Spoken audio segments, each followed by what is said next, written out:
السلام علیکم ورحمت الله وبرکاتہ. خراغلاس میډیسن ان پښتو ویت فیاض یوټیوب چینل ته ګرانو دوستانو کو تر اوسه مو زموږ دغه یوټیوب چینل میډیسن ان پښتو ویت فیاض نوی لایک کړئ سبسکرایب کړئ مهرباني وکړئ دا ځان سره لایک شیر او سبسکرایب کړئ تر څو دې ته ورته نور خپل ویډیوګانې موږ تاسو مخې ته راوړو. نن بیا موږ هم خبره کوو یو ملټي ویټامین مهم ایټم باره کې د کوم نوم چې دی پولیبیان زیډ ګولۍ. پولیبیان زیډ ګولۍ چې دی د دې فواید څه دي د دې نقصانات څه دي دا په څه کې استعمالیږي او کومو کسانو ته د دې استعمال ضروری دی. نو د دې پوره معلومات موږ په همدې ویډیو کې درکو نو ویډیو را سره تر اخره پورې وګورئ. نو پولیبیان زیډ ګولۍ چې دی دا یو ملټي ویټامینز منرل دی چې په دې کې فولیک اسید ویټامین بی کمپلیکس ویټامین سی او زنک فارمولې شامل دي.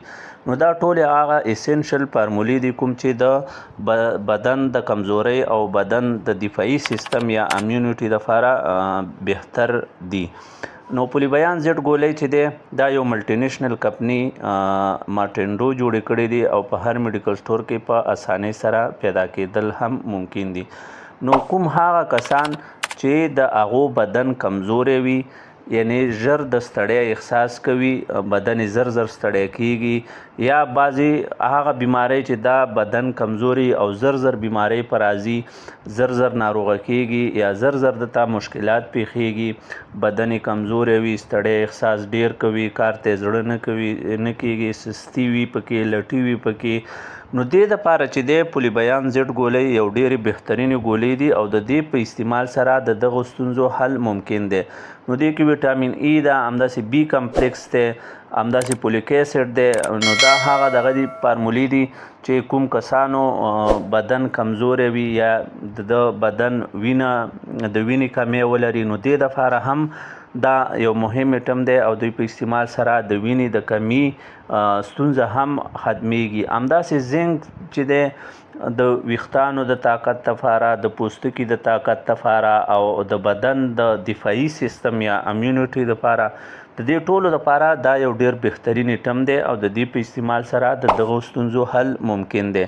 همداسې که موږ وګورو پولیبیان زیډ چې دی دا ګولۍ یو ملټي نیشنل کمپنی مارټینډو جوړې کړې دي. پرایز هم مناسب دی که پرایز ته موږ راشو هم دا په 470 روپۍ یعنې په 480 روپۍ دا یو ډبې دی او په دې کې 30 ګولۍ دي په هر ځای کې په اسانۍ سره هم پیدا کیږي. نو پولیبیان زیډ ګولۍ یو ډېرې بهترینې ګولۍ دي یو طرف ته یو ملټي نیشنل کمپنۍ جوړې کړې دي بل په هر ځای کې په هر میډیکل سټور کې پیدا کېدل هم په اسانۍ سره دي. نو کوم هغه کسان چې د هغو بدن کې کمزوری وي سستی وي پکې لټي وي پکې او کار ته زړه نه کیږي همداسې بدن کمزورتیا ولري مردانه کمزورتیا ولري همداسې د ویښتانو کمزورتیا ولري د پوستکي کمزورتیا ولري نوکانې رژیږي نوکانې غورځیږي. نو د دې ټولو دپاره پولیبیان زیډ یو ډېرې بهترینې ګولۍ دي او د دې په استعمال سره د دغو ستونزو حل ممکن دی.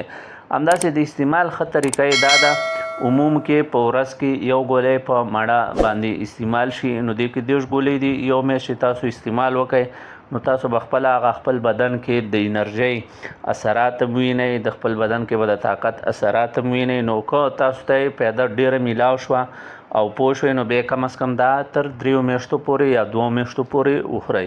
نو دا یو ډېرې بهترینې ګولۍ دي خاص سایډ افیکټ نه لري او د مختلفو ویټامینونو او منرلز او بی کمپلیکس ویټامین ای شو زنک شو نو کوم چې بدن ته اسینشل ویټامینز دي نو هغې نه دا جوړ شوی یو کمباین ایټم دی او د دې په استعمال سره د دغو ستونزو حل ممکن دی.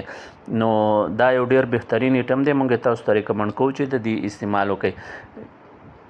نو له تاسو دوستانو څخه بیا هم یوه هیله کوو که تر اوسه مو زموږ دغه یوټیوب چینل میډیسن ان پښتو ویت فیاض نوی لایک کړی او سبسکرایب کړی مهرباني وکړئ دغه یوټیوب چینل ځان سره لایک شیر او سبسکرایب کړئ. زموږ به پوره هڅه او کوشش وي په هغه ایټمو باندې ویډیوګانې جوړې کړو کوم چې تاسو ته په روزمره ژوند کې فایدهمند وي او تاسو ترې فایده اخلئ. نو تر بلې ویډیو پورې ما فیاض خان ته اجازت راکړئ. د خپل ځان او خپلې روغتیا پوره خیال ساتئ او موږ ځان سره په خپلو دعاګانو کې یاد ساتئ. د الله تعالی په امان ښه وختونه درته غواړو.